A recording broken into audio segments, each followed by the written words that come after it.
If you need to sell your house and you're trying to figure out how do we time the sale of this house and then the next purchase, then this video is for you. Today, I'm going to help you think through two different strategies of selling your home and then repurchasing. Here we go. So just a couple of weeks ago, I met with dear friends of mine who were looking to sell their house. And so I went over and sat down and we had a chat about things and about their situation. And the first thing that I just want to share is that every situation is different and unique. Now, their situation was they lived in this house for a long time. It's a big house. They had a big family in a big house. But now their timing was changing, the seasons are changing. And so they were desiring to make a move. They wanted to sell their home, and they're outside of Charlottesville a little bit, but they wanted to move a little closer in, possibly even to a town home. That is not going to be a long-term solution for them, but that was their current desire. So we talked through the process of the two different strategies. Now, the strategy that was in their thinking to begin with is, well, we need to find a way to sell this home. Let's find out what we're going to get for it and then take those proceeds and immediately put it into the next house. So you're doing the timing thing of making a move very quickly from one to the next. So because each situation is different, there's times when we need to look at different strategies, and that's what this video is all about. So that's one strategy that they were talking about, and let's just call that sell your first home and buy immediately. So sell and repurchase immediately. That would be strategy number one, and many people opt for that. Before we continue on, let me share a quick note about me. My name is Maury, and I've been a realtor, and I have helped clients both in buying and selling properties in and around Charlottesville since 1990. That's been a long time. You'll see on the screen my contact detail, and as we go on and through this video, I hope to answer a lot of your questions. But if you have some remaining questions, remember to come back here. My contact information is right here. You can jot it down and contact me. Okay, let's move on. Back to my friends. So again, their desire is move out of the big house, buy a townhome immediately, shift those funds over there, make one swift move from one to the next. Great, easy thing to do, right? Well, it's not easy. It can be done. Have done it many times. But is it the right thing to do for my folks in this situation? That's the question. So we're going to call this the sell and buy now strategy. So let's think it through a second. So think about you're going to put your home on the market, get all the preparation done for that, get your agent. The agent's going to do all of their stuff. They're going to do the marketing. They're going to do the contract negotiations. They're going to do the preparations for closings, all those things. And you're, meanwhile, getting things ready for showing and then getting things ready for moving out and cleaning up and all of that. That's a process in itself. So think about that as step number one. So the concept is like this. If you want to do a quick sell this house and move directly into another one, once you get a contract on your existing home, normally you're going to have something like 30 to 45 days in order to close. That means 30 to 45 days to clean that house up, have it all moved out and into something else, and have it all clean and ready for the new owners to come and do their walkthrough. So to do things that quickly, again, you have a brief window of time and you have limited inventory because you're just looking a very short time to say, hey, what townhomes are on the market today? The problem with our market lately is I could look at townhomes any given day. There might be 3. There's not many. And maybe that's, maybe only one of them is viable to what your needs are or locations are. So we're dealing with limited inventory right now. And you have to buy it within a short window of time. So you're looking very quickly. You're going to select from a very limited selection and you're going to make a decision fast. Okay, that's tough. So a limited townhouse inventory and the short purchasing window opportunity was the first two issues that we ran into. But the second issue is this, is that when you do the sell and buy now strategy, you are subject to whatever the current interest rate is. Well, we're always subject to whatever the current interest rate is. But historically, right now, we're at a little higher level than what a lot of people are used to. And so the situation with my folks were, when they bought their house, they were at a 3.75% mortgage interest rate. Well, right now, if they were to repurchase and to make another purchase now, they're looking at somewhere between 6.7, 6.8 or higher, depending on various factors. Wow. Once we saw that piece of the puzzle and you compute out the numbers, then it looks like, wow, this just busted our budget. So that was hit number 2 for looking at the sell and buy immediately strategy. Maybe we should seek out strategy number 2. But before we go, just to keep it fresh in our minds, the two current negatives on the sell and buy now strategy in today's market was we have to do a quick purchase with limited inventory, and number two, higher than desired mortgage rates. So on to strategy number two, which I'll just call sell and rent till ready. Now I know that some of you think that I just said a curse word. Rent is not a curse word. It's a four-letter word, but it's not a profanity. All right, let's lay some foundation underneath this. So I want to introduce the concept of there is a cost of housing. Unless you live in a tent or under a bridge, for most of us, there's going to be a cost of housing. Now, this cost of housing normally is going to be in a monthly payment. It's either going to be rent or a mortgage. In this current market, rents and mortgages can be very similar. So your cost of housing, either way, can equate out pretty close to each other.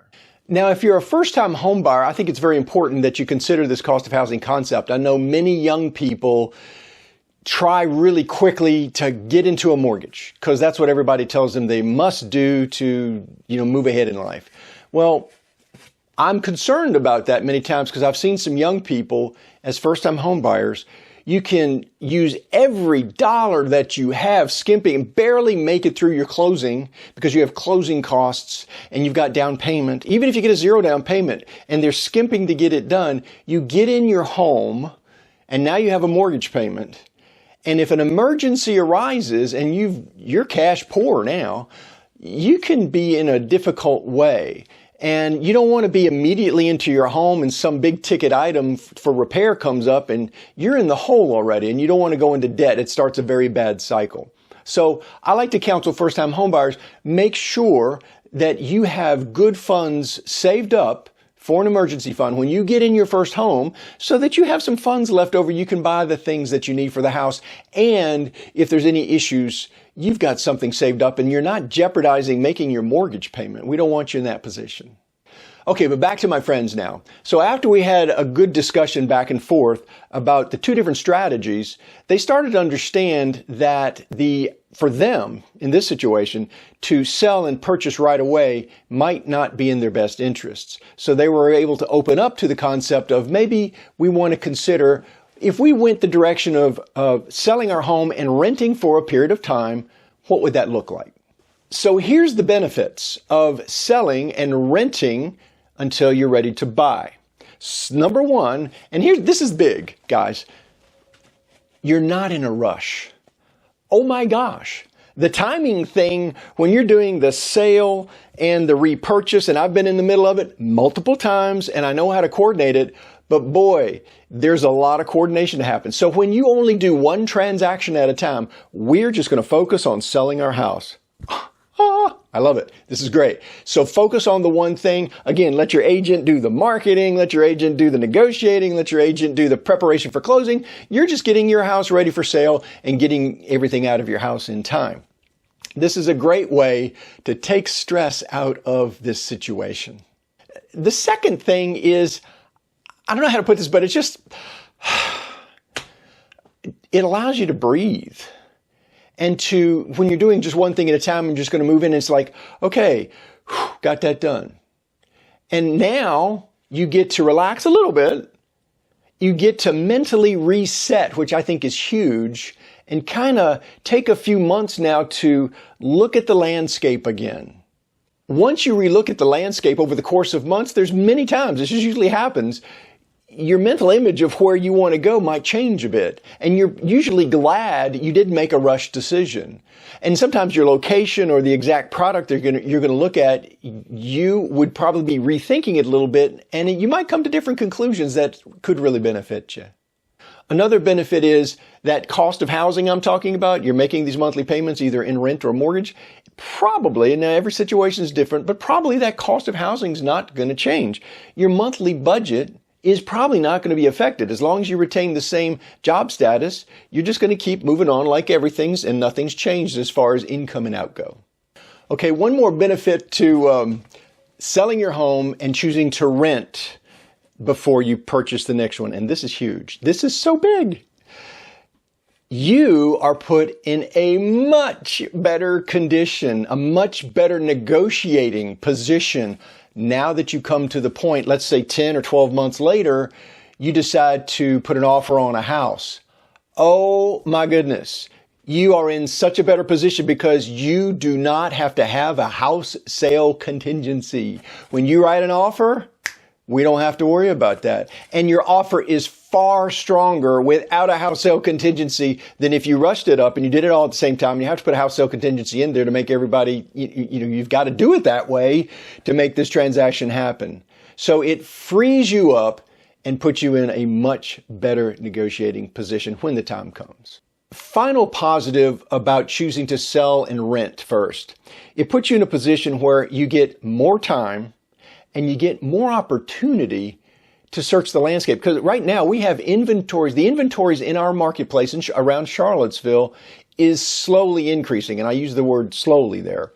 The inventories are slowly increasing. So maybe 10 months from now, maybe 12 months from now, we're going to have more inventory that you can choose from to say, oh, we can take our time, go to some open houses, we can go out and look at a few properties rather than having this little tight window. We've got more opportunity of more inventory, and we'll go back and talk about mortgage rates. I don't know where mortgage rates are going. There is no crystal ball anybody has for anything like that. However, if we're trending lower, that again gives the mortgage market time for that to settle in lower, maybe 10 or 12 months or more from now. So, whether it's best for you to sell and repurchase immediately or sell and rent till you're ready, that is really your unique situation. Everybody, case by case, is completely different. But at least I hope today I've helped you think through the options a little bit. If after having viewed the video this far, you still have questions about your situation, I'm happy to discuss that with you. If you'll back up the video, you can jot down my contact number, shoot me a quick text. I'll get you answers and I'll get you the ones for your specific situation that'll guide you in the right direction. My goal is not to tell you what to do, but to give you clear options. You can look at each one of them and say, this one is the best for us. I want to give you the tools to make the best conclusion for your future. So the next video coming up on the screen, now this is an example of 2 real-world house sale contingency offers that were submitted. One of them had a kick-out clause, one of them did not. If you do choose to sell and buy immediately, you're going to want to see this video. And thanks for joining me today. Until next time.